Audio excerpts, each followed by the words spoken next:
mwese. Rero tugiye kuganira amagambo aboneka mu ijambo ry'Imana Bibiliya, kugira ngo gahunda nayo itaza kubangamira izindi ziri buze gukurikiraho. Tugiye kwiga ijambo rivuga ngo imiberoshi myiza. Imiberoshi myiza. Imiberoshi. Tugiye kwiga ku miberoshi. Iri jambo ryitwa imiberoshi ni rimwe mu magambo menshi atangaje aboneka muri Bibiliya. Hari ibintu bikunda kumva iyo ndi kwiga Bibiliya, ariko twabitojwe n'uwatwigishije mu rugaga rw'abagimbutse kera tugifite imyaka nka 12. Hari umuntu watwigishaga akatwigisha ngo dusome, hari uburyo yatwigishaga gusoma Bibiliya dufite agakayi. Muri gahunda zo gusoma Bibiliya ukayirangiza. Icyo gihe izi gahunda zo dukoresha ziri abajya baduha za general conference cyangwa na union z'uburyo tuzajya dusoma igice ku munsi, ntabwo icyo gihe zahabaga. Ahubwo icyo gihe muri jiya niho byari bizwi ko umuntu afata gahunda yo kuzasoma Bibiliya akayirangiza mu mwaka.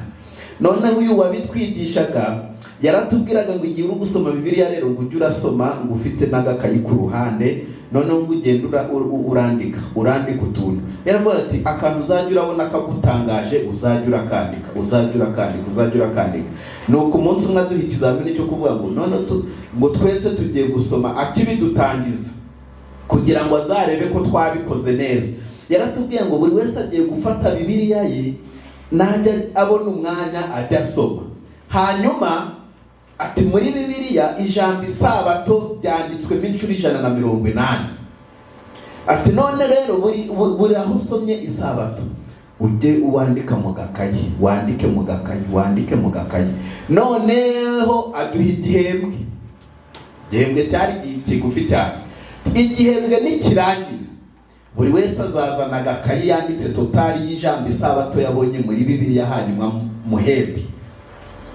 Njye rero igihe nabaga ndi gusoma isabato nagendaga ndi kwandika n'utundi tujambo mbonye dusa naho tudasanzwe kuri iki, kagenda ndatwandika. No mujya ndeba agakayi kakera ko muri 2004 2005 kabona utuntu twinshi nagiye nandika. Hari utwo nagiye nandika nkongera nkadusubiramo nkatureba, noneho tumwe nkatunonosora neza. Buno biroroshye cyane iyo uri kwiga Bibiliya. N'abananirwa gusoma bakoresheje igitabo no muri telefone ureba mukayibona. Hari na telefone ukubitamo ijambo rimwe bagahita baguha amasomo yose iryo jambo ribonekamo ku buryo buno bisigaye byoroshye cyane. Natinze kuri iri jambo ryitwa imiberoshi. Hari nandi natinzeho, ariko uyu mwanya nshaka kuvuga kuri iri jambo ryitwa imiberoshi. Kuki imiberoshi muri Bibiliya? Kuki amasomo menshi ya Bibiliya yagiye akubita umuberoshi ukagarukwaho cyane? Umuberoshi. Kadusenge. Data mwiza, turagushimye cyane kubw'ubuntu bwawe, uhabwa icyubahiro. Tugushimiye ijambo ryawe wandikishije ngo ritwigishe, riduhugure kandi ridutunganirize kuba dufite ibishyitse bizatuma umuntu abona ubugingo buhoraho. Nta na kimwe wagize ubwiru, igikwiriye cyose wagishize ahagaragara. Nta rwitwazo dufite uretse guca bugufi ukererezwa mu mitima yacu. Iri jambo naryo rije imbere yacu kugira ngo tubashe gufata icyitegererezo kizima. Uduhe kubonezwa nawe kandi urushaho kudusobanurira mu izina rya Yesu. Umuberoshi ni igiti. Iki giti gitangaje cy'umuberoshi gikunze gukoreshwa mu burasirazuba bwo hagati. Bwa mbere, umuberoshi ni igiti cy'umurimbo kirimbisha aho giteye. Icya kabiri, umuberoshi ni igiti cyerekana ko inzira ari nyabagendwa. Ibi biti mu burasirazuba bakunze kubikoresha bwo hagati muri za Palestina na za Isirayeli, muri biriya bihugu rwose ibi biti barabikoresha cyane. Ubwo umuberoshi rero ni igiti cyerekana ko inzira ari nyabagendwa, inzira irimo ibirori, inzira irimo ibyiza.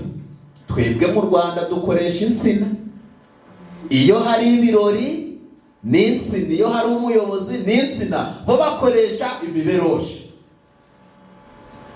Umuberoshi ni igiti cy'uburuhukiro, kuko ibi biti bakunze kubitera ku mihanda, ku nkengero z'imihanda. Noneho mu gihe cy'izuba abagenzi barushye baruhukira munsi y'ibi biti. Icya gatanu ibi mvuze ni ibyo ku ruhande. Icya gatanu cyo kiboneka muri Bibiliya, igitabo cya 2 cya Samweli. Undi mumaro w'umuberoshi uboneka muri Bibiliya, igitabo cya 2 cya Samweli, igice cya 6 umurongo wa 5. Umuberoshi ni igiti babazagamo ibikoresho bitandukanye byiza bifashishaga muri gahunda zitandukanye. Handitswe ngo iki? Igice cya 6 mu gitabo cya 2 cya Samweli umurongo wa 5. Dawidi n'umuryango wa Isirayeli wose biyerekera imbere y'Uwiteka, bacurangisha ibintu by'imiberoshi by'uburyo bwose, n'inanga na neberu n'amashako n'ibinyuguri n'ibyuma bivuga. Si icyo gusa, umuberoshi ni igiti gikomeye cyane, kuko mu gitabo cya mbere cy'Abami mu gice cya 6 bari buze kutwereka ko umuberoshi cyari igiti gikenewe cyane mu gihe cyo hubakwa inzu y'Uwiteka, urusengero rwa mbere, mu gice cya 6 mu gitabo cya mbere cy'Abami. Muri buze gusanga ku murongo wa 34 ko inzu z'uru rusengero, inzugi zari zibajwe mu biti by'imiberoshi. Kandi mu gitabo cya 2 cy'ibyo ku ngoma z'Abami, mu gice cya 2, igitabo cya 2 cy'ibyo ku ngoma z'Abami mu gice cya 2 umurongo wa 7, muri buze gusanga ko igihe bari mu myiteguro yo kubaka urusengero, mu byari bikenewe kandi byasabwaga cyane n'imiberoshi irimo. Umva uko Bibiliya ivuga.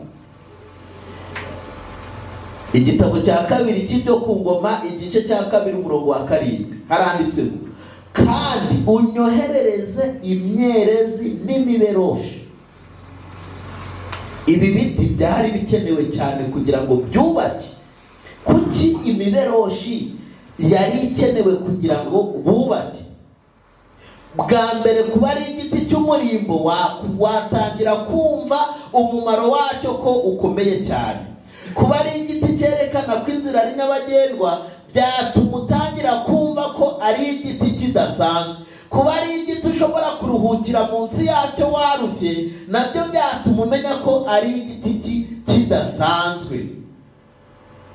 Ntabwo ari ibyo gusa, mu gitabo cy'umuhanuzi Ezekiyeli nawe ari buze kutubwira ibintu bikomeye cyane ku miberoshi. Igice cya 27,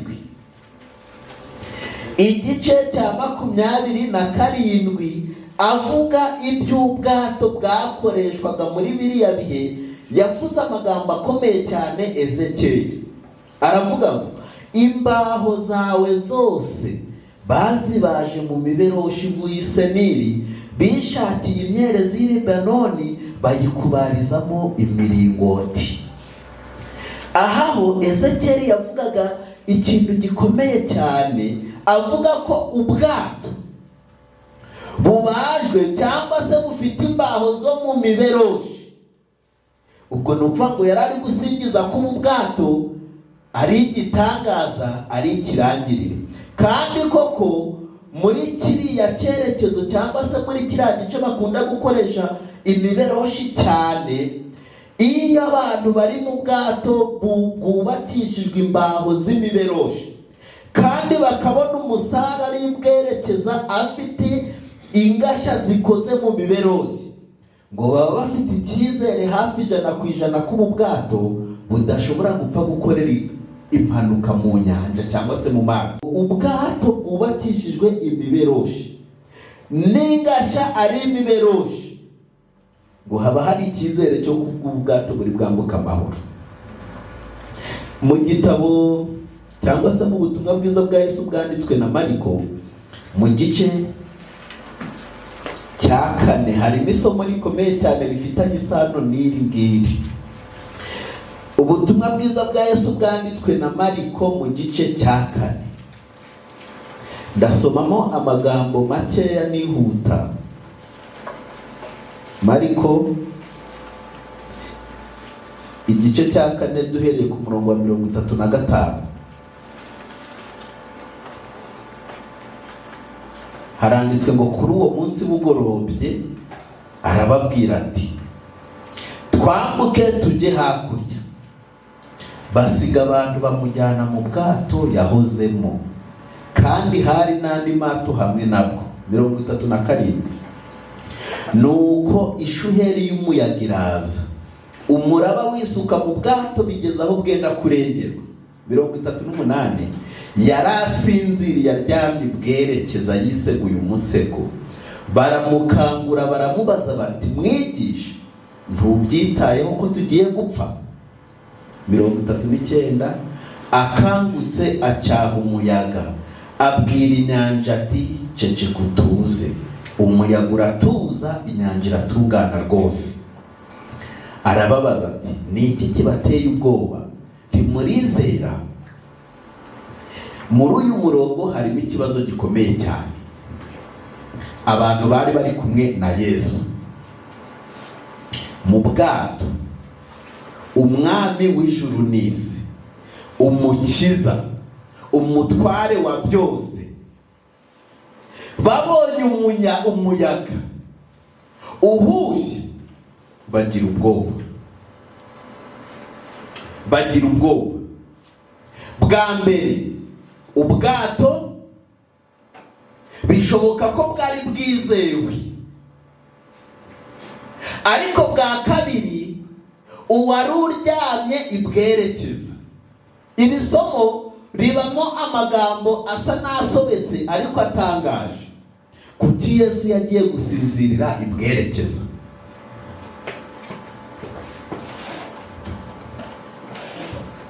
Kuki Yesu yagiye gusinzirira ibwerekeza?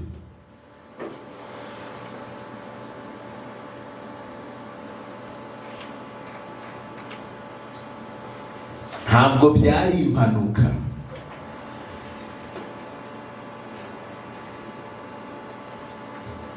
Ubundi dore isomo ritangaje ku bwato. Hari isomo ritangaje ku bwato. Utwara igare, umunyonzi yagiye gutwara igare atwarira imbere mu mahembe akanyonga. Umumotari yagiye gutwara moto, nawe atwarira imbere mu mahembe.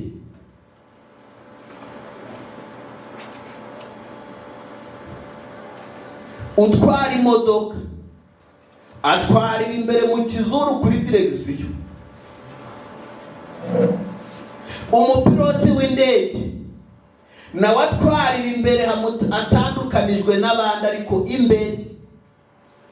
Gari ya moshi niyo ifite umwihariko, kuko abadereva ba gari ya moshi batwarira iriya imbere iyo bitewe n'icyerekezo, kuko ari kirekire burya ntocyabona uko gikata. Ahubwo iyo igiye iriya niho haba ari imbere. Iyi iragaruka inaha, ahari inyuma haba imbere, akaba ariyo bajya gutwarira. Ubwo yo ni umwihariko. Ariko ubwato, utwara ubwato bamwita kapiteni w'ubwato cyangwa se umusare mukuru. Ntabwo atwarira imbere.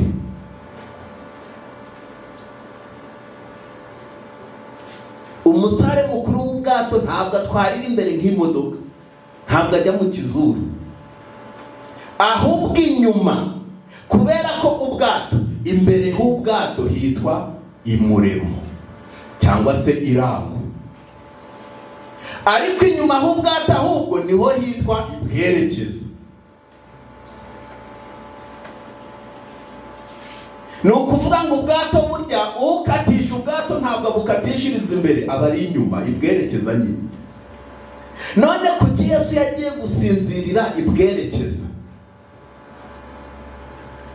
Kandi mu mategeko y'ubwato umusare mukuru niwe wenyine ujya ibwerekeza, ni kimwe. Icya kabiri, niwe wenyine ugira ijambo ku myitwarire y'abasare bato bari mu bwato. Yesu yagiye ibwerekeza kuko nta wundi wari uriyo, maze ajyayo. Ubwo niwe wari ubaye umusare mukuru. Nicyo gituma Imana yahisemo kugereranya itorero ryayo n'ubwato. Ntiyarigereranya n'igare, ntiyarigereranya n'imodoka, ntiyarigereranya n'indege, ahubwo irigereranya n'ubwato. Kubera iki? Ugutwaye ku igare ushobora guhanuka inyuma akikomereza ntamenye ibyabaye. Ugutwaye kuri moto ushobora kugira imyitwarire mibi ugatangira akaba yakomeza wewe ugasigara. Ariko kapiteni uri bwerekeza mu bwato akontorora ibiri kuba ku mugenzi wese, kuko aba ari ahitegeye abagenzi bose. Nicyo cyatumye Imana igereranya, ihitamo ikigereranyo cyiza cyane, itorero ikarigereranya n'ubwato buri mu nyanja, kandi bwerekeza hakajya Yesu. Niwe musare mukuru uyoboye ubwoko bw'Imana. Ubu bwato rero bukozwe mu mbaho z'imiberoshi. Umusare mukuru ari Yesu. Haba hari icyizere 100% ko buzambuka. Kandi koko niko Ibyanditswe bivuga muri iki gitabo cy'ubutumwa bwatoranijwe, ngo ntidukwiriye gushidikanya cyangwa kugira ubwoba k'umurimo utameze neza. Imana izakosora ibikocamye byose. Ngo twebwe icyo dusabwa ni ukwizera ko Imana ya Isirayeli izakomeza kuyobora ubu bwato buhetse ubwoko bw'Imana ikabugeza ku cyamba amahoro. Imana ihabwa icyubahiro. Bibiliya, kugira ngo iri somo turusheho kuryumva neza, reka dukoreshe aya magambo yo muri Bibiliya.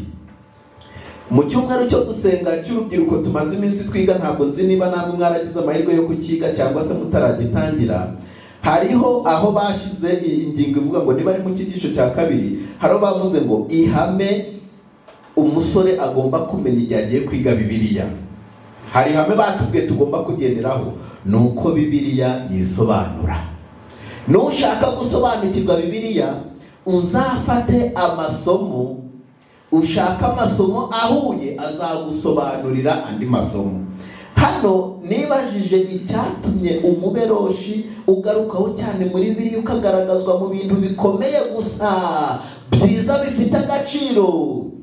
Maze Elena White hari aho yabivuze mu bakurambere n'abahanuzi, mu bahanuzi n'abami, niho Elena White yavuze ku muberoshi, awusobanura cyane n'agaciro kawo, ndetse agaragaza ko usobanura kandi ugereranya abakiranutsi bakora umurimo w'Imana bashishikaye. Ariko na Bibiliya hari amasomo atuma dusobanukirwa ko Bibiliya hari ibihe bimwe na bimwe ikoresha ibiti iri gushaka guca amarenga ivuga abantu. Kaduhere mu Itangiriro igice cya 49.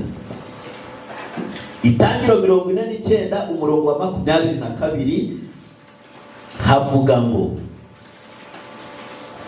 Yosefu ni ishami ry'igiti cyera cyane.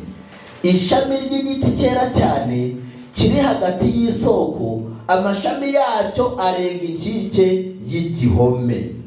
Kandi mu Bacamanza igice cya 9, Abacamanza igice cya 9, Bibiliya nabwo iribuze kutwereka aho bakoresha imvugo igiti bari gushaka kuvuga abantu. Abacamanza 9 umurongo wa 8 haravuga ngo kera ibiti byari bigiye kwimika nk'umwami ngo abitegeke, byinginga igiti cy'umwelayo biti ujye udutegeka. Iyi ntabwo yari inama y'ibiti bisanzwe, ahubwo nimukomeza gusoma muri kiriya gice muri buze gusanga ari abantu bari kugenza gute, bari kuvugwa. Kandi mu gitabo cyitiriwe umugaragu w'Imana Yobu mu gice cya 14 umurongo wa 7, Yobu 14 umurongo wa 7, nabwo turi buze kubona imvugo ivuga ibiti ariko uri kuvuga abantu. Yobu 14 umurongo wa 7 kugeza uwa 9 haravuga ngo, erega hariho ibyiringiro yuko igiti iyo gitemwe cyongera gushibuka kandi kikajya kigira amashami y'ibitontome, nubwo umuzi wacu usazira mu butaka n'igishitsi cyacyo kigahera mu mukungugu, iyo cyumvise amazi cyongera gushibuka kigatoha nk'igiti kikiri gito. Zaburi igice cya mbere. Zaburi ya mbere nabwo hari amasomo agaragaza imvugo ngereranyo isa n'ivuga ibiti ariko iri kuvuga umuntu. Zaburi ya mbere umurongo wa 1 kugeza uwa 3, hahirwa umuntu udakurikiza imigambi y'ababi, ntahagarare mu nzira y'abanyabyaha, ntiyicarane n'abakobanyi, ahubwo amategeko y'Uwiteka niyo yishimira, kandi amategeko ye niyo yibwira ku manywa na nijoro. Uwo muntu rero azahwana n'igiti cyatewe hafi y'umugezi, cyera imbuto zacyo igihe cyacyo, ibibabi byacyo ntibyuma, icyo azakora cyose kizamubera cyiza. Na Yeremiya yavuze amagambo avuga umuntu, ariko nawe akoresha imvugo ngereranyo avuga ibiti. Yeremiya 17, Yeremiya 17, Yeremiya amagambo y'umuhanuzi, Yeremiya 17 umurongo wa 7 n'uwa 8 haranditswe ngo, hahirwa umuntu wizera Uwiteka, Uwiteka akamubera ibyiringiro, kuko azahwana n'igiti cyatewe hafi y'amazi, gishorera imizi mu mugezi, ntikizatinya amapfa nacana, ahubwo ikibabi cyacyo kizahorana itoto, ntikizita ku mwaka wacanyemo amapfa, kandi ntikizareka kwera imbuto zacyo. Imana ihabwa icyubahiro. Aya masomo yose ari kwerekana ko Bibiliya ishobora kwerekana igiti cy'agaciro cyane iri gushaka kuvuga umuntu. Igiti kibisi gitohagiye bivuze umuntu wizera Imana, umukiranutsi, umuntu uhagaze mu murongo Imana ishaka. Umuberoshi ni igiti kigereranya abizera bakiriye Mwuka Wera, akaba ari we ubakoresha. Umuberoshi mwiza. Mu ndirimbo ya Salomo hari isomo rikomeye cyane. Mu ndirimbo ya Salomo, iri somo nararisomye numva rirakomeye cyane. Burya Bibiliya ifite amasomo menshi y'uri gusoma wirukanka utamenya impamvu haba harabayeho nko guhitamo iryo somo uwanditse Bibiliya ngo akoreshe iyo mvugo. Iki ni igisingizo cy'umugeni, kuko umukwe yari ari kuririmba, umugeni akikiriza. Indirimbo ya Salomo igice cya 1 umurongo wa 17. None igihe umugeni yikirizaga aravuga ngo, inkingi z'inzu yacu ni imyerezi, n'imishoro yayo ni imiberoshi. Iyo uri gusoma mu bitabo bisobanura Bibiliya cyangwa se n'ibivuga ku mateka, berekanye impamvu yahisemo gukoresha ko imishoro ari imiberoshi. Imishoro, inkingi ya mwamba. Ibi biti by'imiberoshi ngo ni ibiti byihanganira igihe cyose, ntibikangwa n'imbeho, ntibikangwa n'izuba ryinshi, ibihe byose iki giti cy'umuberoshi ntikimungwa. None icyo cyatumye kiba ikigereranyo cy'inkingi. Ahandi ho baranditse ngo umuberoshi nk'inkingi y'Imana, ngo ni nk'umuyobozi uyoboye itorero ariko yarakiriye Mwuka Wera. Kubera iki? Iyo umuyobozi aguye akicara, abayoboye biba byarangiye.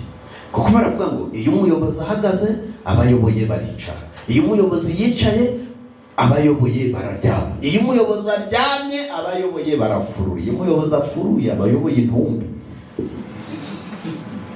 Ngo kaba kabaye. Nicyo gituma umuyobozi agomba kuba inkingi y'umuberoshi idahindagurika uko ibihe bihina. Umuyobozi umeze nk'inkingi y'umuberoshi, ku manywa aba ahagaze mu byizerwa, nijoro ahagaze mu byizerwa. Umva, iyo ari aho bamuzi aba ahagaze mu byizerwa, iyo ari aho batamuzi aba ahagaze mu byizerwa. Uyu niwe muyobozi ugereranywa n'umuberoshi mwiza. Kandi umwizera wese asabwa, ararikirwa kwakira Mwuka Wera kugira ngo ahindure imibereho ye, ahagarare nk'umuberoshi ubuzima bwe bwose. Usanga umwizera hamwe mu rubyiruko uri kumwe n'ababyeyi bawe,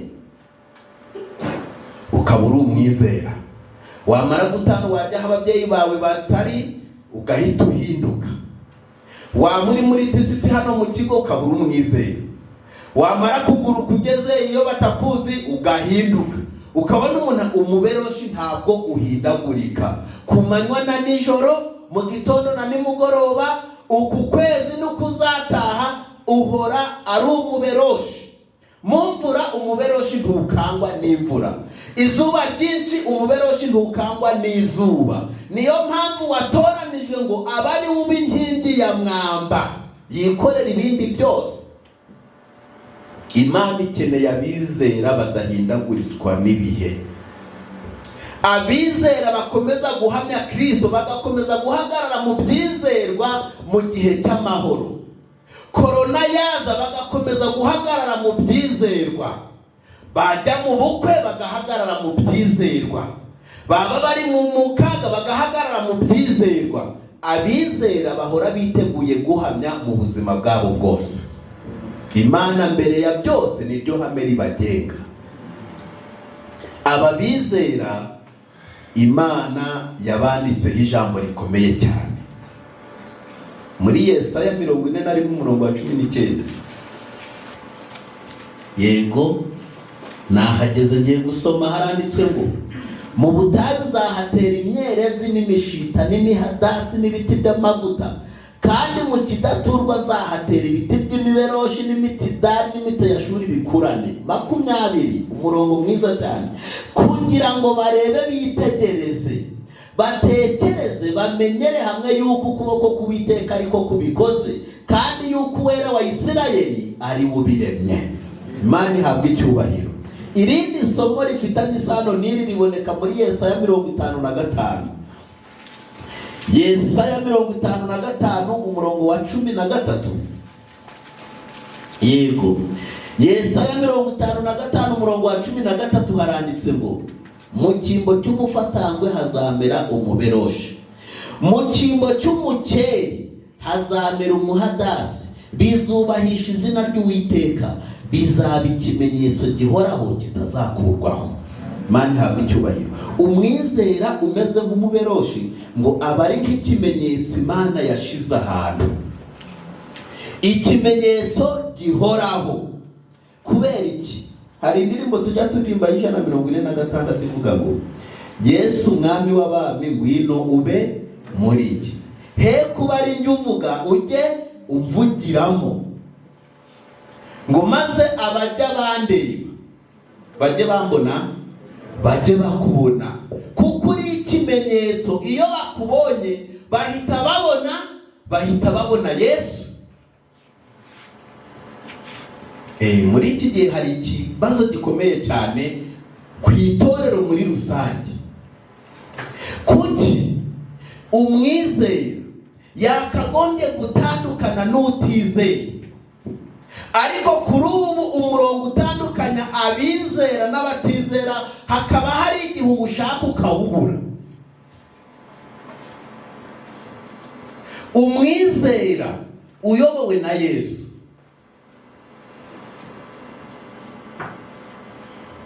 Mu cyumweru cyo gusenga hari iki cyo tumaze iminsi twiga, hari icyigisho twagezeho cy'umusore wari waranze Imana ahora mu biyobyabwenge. Nuko ngo umunsi umwe ajya muri anniversaire ya y'undi muntu, ntibuka niba ari mwene wabo cyangwa inshuti yo muri quartier. Nuko igihe bari muri anniversaire ngo yitegereza itsinda ryari nka hariya, abona ridasanzwe ritandukanye n'andi matsinda yose. Ngo yari afite ubwoba ko badashobora kumuvugisha, ngo abona baramuvugishije.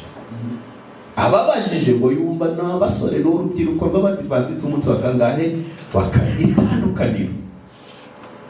Niba ujya mu bukwe bagaterura mitsingi nawe ugaterura indi, bagaterura primusi nawe ugaterura indi,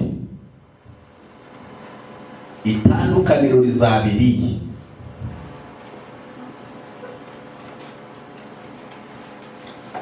Hagomba kuba itandukaniro hagati y'abana b'Imana. Abantu si ngombwa ngo ugende uraririmba. Abantu bakagombye kukubona bagahita bamenya ngo uyu ayobowe na Bibiliya. Si ngombwa ngo ugende uraririmba ngo mwambonye ko ndi umudivantiste. No. Bagomba kukureba.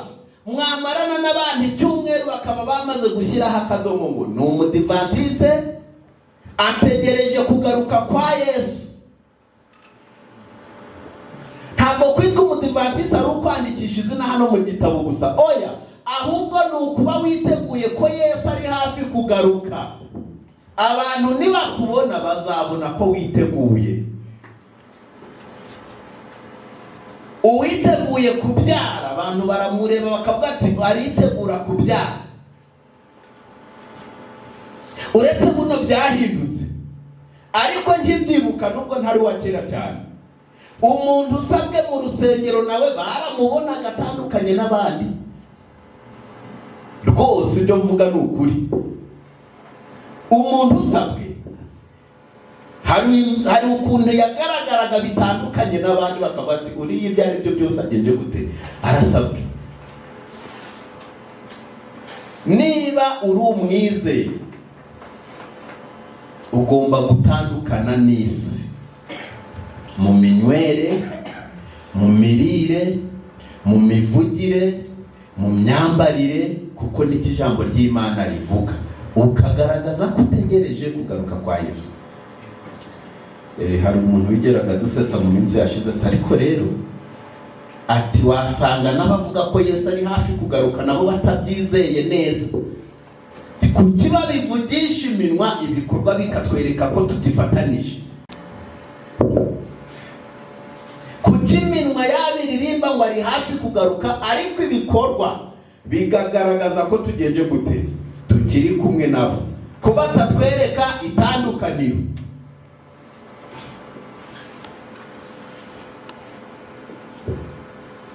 Umuberoshi ni ikimenyetso gihoraho cy'Uwiteka. Guhamya utavuze, abakubonye bakabona Uwiteka. Kanjye mu kindi cyerekezo gatoya, n'ubundi nifashishije iri somo riboneka muri Yesaya 55, nongere ndisubiremo mfatemo urundi ruhande. Mu cyimbo cy'umufatangwe hazamera umuberoshi. Ahatari umuberoshi haba hari iki? Umufatangwe. Muri Yesaya 32, Yesaya 32 umurongo wa 13,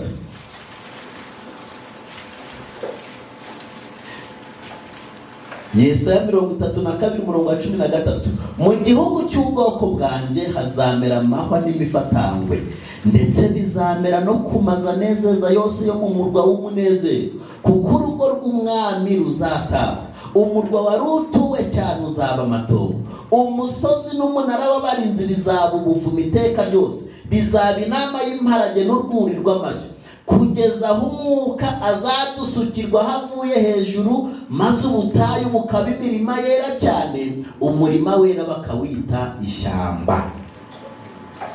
Iri somo nta kindi risobanuye nuko ahatari imiberoshi haba huzuye imifatangwe. Imifatangwe rero ni ikibazo gikomeye cyane, kuko no mu kanya mu byigisho hari uwabajije ngo ibitovu, imifatangwa, amahwi, ibisura byaje gute? Mu nama ikomeye y'Imana, hari niba hari udutabo mpunze kwitiranya, inama ikomeye y'Imana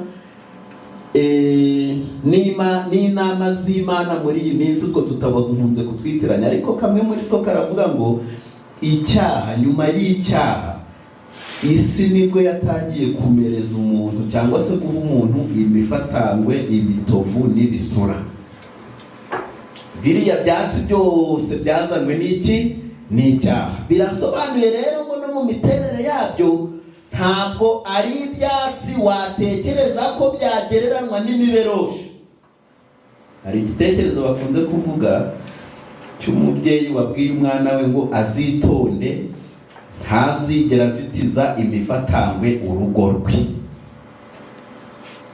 Harya uruntu ruzitijwe n'imifatangwe iriya hirya ko mperuka hari ibintu bimeze nk'imifatangwe ku ruzitiro. Kuzitiza imifatangwe. Kandi aramubwira ngo mwana wanjye rero ntuzabe inshuti magara y'umupolisi. Anaramubwira ngo mwana wanjye uri hafi gushaka uramenye ntuzabwira umugore wawe ibanga rikomeye. Byari ibintu bitatu bikomeye cyane. Igitekerezo ntabwo nshaka gutinda muri utwo dutekerezo, icyo nshaka ni isomo cyane. Umwana ise yamaze gupfa, arategura neza hazubaka, arahubaka neza, arakomeza, abaho ubuzima, akajya arareba, ariko ubuzima agahora atekereza ati kuki papa atarapfa yambwiye ngo sinzazitize imifatangwe? Kuki yambwiye ngo sinzaba inshuti magara y'abapolisi? Kuki yambwiye ngo sinzahangare kubwira umugore ibanga rikomeye? Ibyo akajya bitekereza, ariko ntamenye ubusobanuro cyane, ntabibone. Nuko igitekerezo kiravuga ngo nuko ararongora. Amaze kurongora, abanaho n'umugore bakaganira, bakabwirana twose, bakabwirana, agategereza, akareba. Nuko ntagitinzemo cyane ngo ngende ndakiryoshya. Nuko ngo igihe kigeze azitiza imifatangwe ngo arebe. Imifatangwe arayizitiza neza, ararumya rwose, irakurira ibitontome. Abona ibintu rwose ngo ni salama.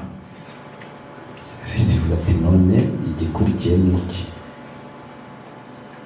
Ajya gushaka umupolisi, baraganira, barashikirana, baba inshuti. Ubwo nacyo kiba kiratambutse.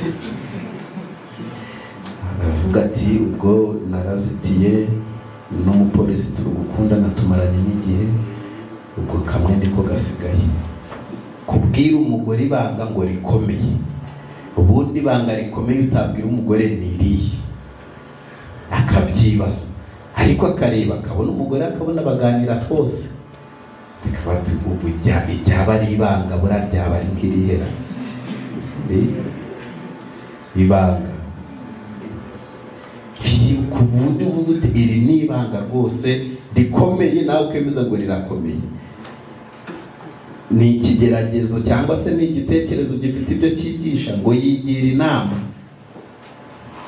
inama yo guhimba ibanga. Ibanga ararihimba kandi araribona. Aravuga ati iri ryaba ari ibanga. Mbwiye umugore wanjye ko nishe umuntu ryaba ari ibanga, kuko ni ikintu kigomba kumenywa n'umuntu yakuvamo nawe ubwo akamanza yatitira. Umugore rero, umugabo nijoro aramubwira ati mbere wa mugore we, ngiye kukubwira ibanga rikomeye. Ampaye ibanga, ndimbwire. Atari kumanza ubyumve neza, ni ibanga. Ariko wambwiye koko, uri gutinda kumbwira, wanyibwiriye. Ubundi ntituganira byose, ariko se wamanje kumva ko ari ibanga, rwo uri kuntindira, wambwiye rwose ntaribika. Iyo umuntu ratangiye ari kukubwira inkuru, ariko akamanza yisegura ngo ariko uramenye ngiye kukubwira kuri runaka, ariko ntuzamubwire. uzamenye ko ari gutangira no gufata strategy z'uburyo azamubwira. Ukivuga ngo nge nubwo nkubwiye ugitangira gutyo ahita avuga yirangize vuba undi ni inzira nzakoresha ndi kumubwira.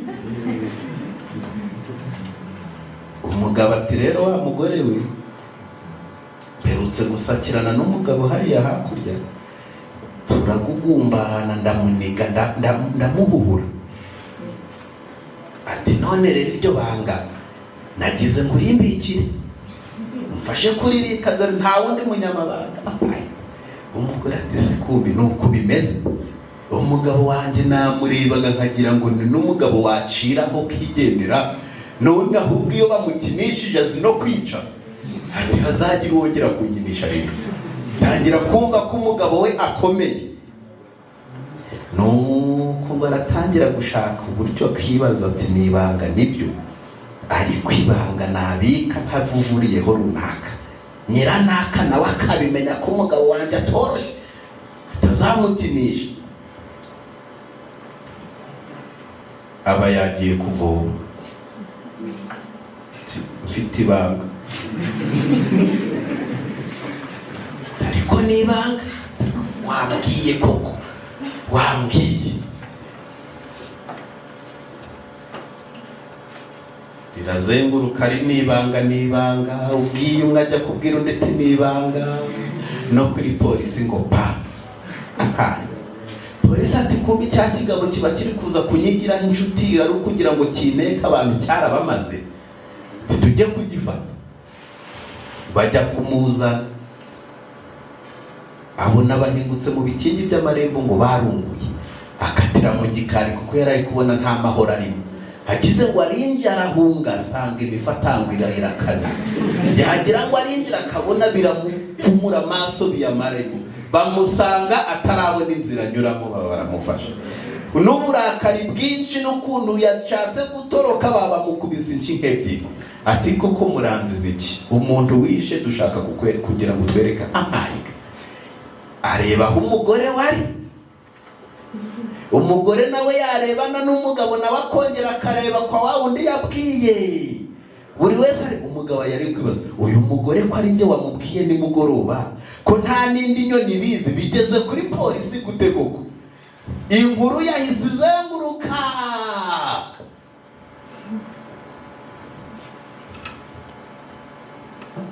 Hano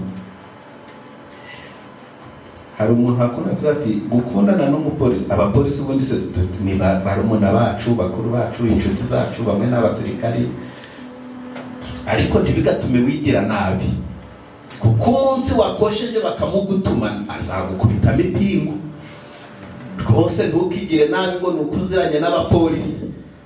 Icya kabiri, ibanga. Naragenzuye nsanga ibanga ari iryo wamize. Ibanga ni iryo wamize rya wenyine, burya ni rya babiri ntiribaho. Irya babiri ntiribaho. Reka mbaho urugero, kiri muri segonderi bakunze kuvuga ngo umuhungu we yasambanye n'umukobwa ngo iryo ngo aba ari ibanga rya babiri. Naryo nta banga. Muri segonderi muri dorotwari umuhungu yaza agacerewe saa 3, tukamubaza ngo wahoze he, agatangira kwisetsa. Tuti wahoze he, akisetsa, akatubwira ati rega ndagakoze, ati ndiye umwana neza neza. Ntiwamubaza izina ngo arikubwire, ariko inshuti ye mu gitondo iramwegera iti wariye ubuheze, kabaramubwiye. Hari umuhungu twiganaga yarasetsaga cyane, iyo yasibaga twirirwaga tubabaye, yatumaga twese tujya gutangira ku munsi wa mbere kugira tudasasanga udukuru yakuye mu rugo yaratumaze. Ubwo rero umunsi umwe aradusetsa, umuntu amubwira ibanga, wundi nawe twiganaga amubwira inkuru y'ibyari ngo byabaye nijoro, ariko aramubwira ati uramenye ntubivuge. Aramubwira ati ni impamo y'Imana sinshobora kubivuga. Bagitandukana abona aremesheje agateko kahari, nuko agatima kakajya karakubita, ariko buriya ari kubivuga ntari kubivuga, ariko siko yanyemereye ko atabivuga, ariko yamureba uburyo ari gukora ibimenyetso akabona bimeze nk'ibyo nawe yari ari gukora ari kumubwira ibyo ari byose. Noneho abaho hafi ntiyajya kure, agitandukana na ba bandi nawe ahita agenda aramwitambika ati twongere tuvugane. Ntoya nkuru ntabwo wahoze uri kwibwira bari abantu? Ati ni impamo y'Imana nayibivuze. Nese kuki wabivuze wari wanyemereye kutarabivuga? Atumva nkubwiza ukuri, cya gihe tukiri kumwe narinzi ko ntarabivuga, ariko tumaze gutandukana cya kintu cyatumye umbwira nanjye cyahise kizamuka kirazamuka, numvise umutima ugiye guturika nanjye mpita mbwira benshi ngo banduhure. Ati ubwo rero igihe uzi ko byakunaniye ntabwo ari byo ufite umutima wubuye ngo ninjye urabyikorera. Ati ibanga niryo wabitse. Niba ugiye kubwira umuntu inkuru ukumva ko ari ngombwa ngo uyimubwire, n'ubu umunyabwenge we kuzirirwa wongeraho ngo ni ibanga, kuko iyo utongeyeho ngo ni ibanga hari n'igihe yumva ari ibintu bya fake, ntazagire n'ishusho ryo kubivuga. Ariko iyo wongeyeho gati yewe ibyo uriyo urabizi kwino kubwira, ariko n'ibanga ntuzatuma bimenya, dore turi inshuti, uzamenye ko wamurangije agatima kaba kari kure hare hatari ko kano gakuru umenya karyoshye ubwo yanyihanangire. Ariko iyo umubwiye ati yewe ati biriya hagenda, ariko ati niyo ari kubivuga nta n'umunyashyiramo kuko aba ari kubona nawe warabimubwiye wabisuzuguye. Ariko iyo umushyize mu bwitonzi ukanyuramo n'abantu ukagabanya ijwi ukongera ukajya aravuga ati iyi nkuru iraryoshye nzayivuga, ubundi niba uzi ko ari ibanga bika. Niyo mpamvu Sokrate we yaravuze ngo mbere y'uko ujya kumbwira inkuru z'ibyo umuntu yamvuzeho uzabanza utekereze, iyi nkuru iramarira iki? Iyi nkuru hari ikirahindura ku buzima bwanjye? Iyi nkuru ubundi ni impamo, ni ukuri? None si niba umuntu bamuneguye ngo ni mugufi, ubundi uri kujya kumubwira ngo bavuze ngo uri mugufi, byibuze hari udukweto turatuma bamuremura umujyanire? Urajya kubwira umuntu ngo bamuneguye ngo ni igikara, hari utuvuta umuzaniye turatuma b'inzobe? Urajya kubwira umuntu ngo bamuneguye ngo ni umukene, uzanye igishandiko cy'amafaranga yo kumukura mu bukene? Inyungu biramumarira ni iyihe? Niba jyaba nujya wumva inkuru mbere y'uko ujya kuyamamaza no kuyibwira ubireba, ujya umanza utekereza ubundi biramumarira iki uretse kumusenya? Nubona iyo nkuru hari ibyo yakosora ku buzima bwe.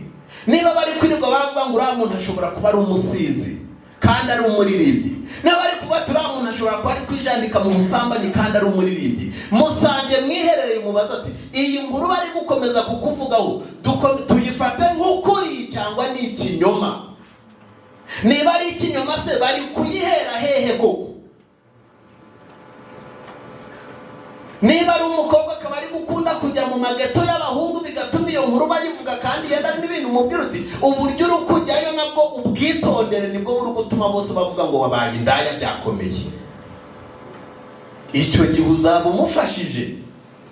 Ariko ku rundi ruhande niba ari inkuru yo kuganira y'amazimwe gusa, inkuru itero yaho ngo numvise biri kuvuga gutya, umanza utekereza uti ubundi iyi nkuru ko numvise muri karasi yose bari kuyivuga ubundi ni ukuri? Baramutse bakoze ubukanda bw'aho iyi nkuru yaturutse,